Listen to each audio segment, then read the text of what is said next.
ठीक, आज common hand tools के बारे में थ्योरी बताएंगे। कॉमन हैंड टूल्स कौन कौन से होते हैं, ठीक है। तो उसमें बहुत सारे जो टूल हैं जो कॉमन टाइम में यूज किए जाते हैं जगह जगह पर, और उनको प्रत्येक ट्रेड वाला करता है, चाहे वो इलेक्ट्रिकल वाला हो, चाहे मैकेनिकल वाला हो, और चाहे ऑटोमोबाइल वाला हो। ये सभी लोग जो है कॉमन टूलों को प्रयोग करते हैं, जैसे हैमर है, प्लास है, स्क्रू ड्राइवर है, स्पैनर है। ये टूल ऐसे हैं जो कि सभी लोग प्रयोग करते हैं, जिनको हाथ के द्वारा प्रयोग किया जाता है, इसीलिए इनका नाम कॉमन हैंड टूल्स कहते हैं। इसमें एक हैमर है। हैमर एक ऐसा टूल है, स्ट्राइकिंग टूल है, जो कि किसी चीज पर चोट मारता है। चोट मार करके उसकी शेप को बदलना, जो भी करना है, निकालना, बाहर करना, ये सारी चीजें इसके हैमर के द्वारा की जाती है। तो हैमर जो है कैसा टूल है, ये स्ट्राइकिंग, और इसका उपयोग छोटे बड़े प्रत्येक वर्कशॉप में किया जाता है। इसका दूसरा नाम इंजीनियरिंग हैमर भी कहते हैं, इसको हम इंजीनियरिंग हैमर के नाम से भी पुकारते हैं। इसमें ज्यादातर ये कास्ट स्टील का बना होता है, ये कास्ट स्टील के बने होते हैं जिनका उपयोग किया जाता है। इसके पार्ट्स के बारे में हम अध्ययन करेंगे, इसके पार्ट्स के बारे में अध्ययन करेंगे। नंबर एक, इसकी जो हमने शेप बना रखी है, वो हैमर के सबसे जो गोल टाइप का भाग होता है उसको हम बॉल पिन कहते हैं, और उसके जस्ट नीचे साइड में जो होता है उसको हम कहते हैं फेस, जिसके द्वारा चोट मारी जाती है, ठीक है। और बॉल पिन का उपयोग जो है, जो पिन राउंड शेप में बनी होती है, इसका प्रयोग हम जहां पर रिवेटिंग करनी होती है, उसके रिवेट के हेड को बनाने के लिए इसका उपयोग किया जाता है, ठीक है।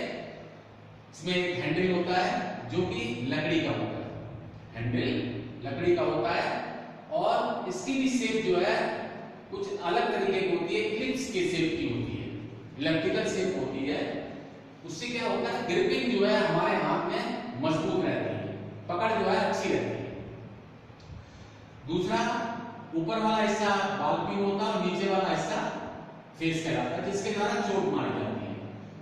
दूसरा, इसमें जो देखा वो जरा सा मोड़ खाता है, यहाँ पर वहां पर एक नैप होती है, हल्का सा जो शेप बनी होती है इसकी, जो इसको हम क्या कहते हैं, नेक कहते हैं। इसमें एक लकड़ी की घास लगाई जाती है, हैंडल फिट किया जाता है, वहां पर लकड़ी की एक जो हैंडल होता है उसमें एक घास लगा दी जाती है, उसको हम क्या कहते हैं, वेल्स कहते हैं, ठीक है। और दूसरा, इसकी जो शेप है, मतलब पिन को और फेस को छोड़ करके शेष हिस्सा इसका बॉडी कहलाती है, हैमर की बॉडी कहलाती है। और जो उसके देखा होगा हल्का सा चपटा सा जो शेप होती है, उसको हम क्या कहते हैं, चीक कहते हैं, वो चीक कहते हैं, मतलब जो उसके फेस है साइड से, उसको हम चीक के नाम से जानते हैं, ठीक है। तो हैमर जो है, ये इसका उपयोग जो है ज्यादातर कहां पर किया जाता है, छोटे और बड़े वर्कशॉपों में, और प्रत्येक ट्रेड वाला करता है, चाहे वो इलेक्ट्रिकल का हो, चाहे ऑटोमोबाइल का हो, ठीक है, चाहे मैकेनिकल का हो। इसका बहुत ही उपयोगी टूल कहलाता है। फिर इसके बाद नंबर 30 पार्ट्स ऑफ हैमर हमने बताया दिया आपको कि कौन कौन से पार्ट है इसके, बॉल पिन, फेस, चीक, नेक और बेस। बेस क्यों लगाया जाता है ये आपको मालूम होगा, क्यों लगाते हैं, हैंडल को मजबूत, क्योंकि इसका जो होल, मतलब इसके अंदर जो होल होता है हैमर के अंदर, वो कैसी शेप का होता है, आई, मतलब जो आई की शेप होती है इलेक्ट्रिकल शेप की, उस तरीके से बना होता है। इसीलिए उसमें घास लगाने, जब किनारे किनारे पर थोड़ा गैप बचता है, उसको पूरी तरीके से क्या करते हैं, बेस के द्वारा बेस लगा करके उसको भर दिया जाता है, जिससे हमको हिलने डुलने वाली समस्या जो होती है खत्म हो जाती है। नेक्स्ट, तीसरा क्वेश्चन है, selection of hammer according to work, मतलब हम हैमर का चुनाव किस आधार पर करना चाहिए। हैमर का चुनाव जो है वेट के आधार पर करना चाहिए। हमको जिस तरीके का, मतलब जहां पर जैसा कार्य करना हो उसके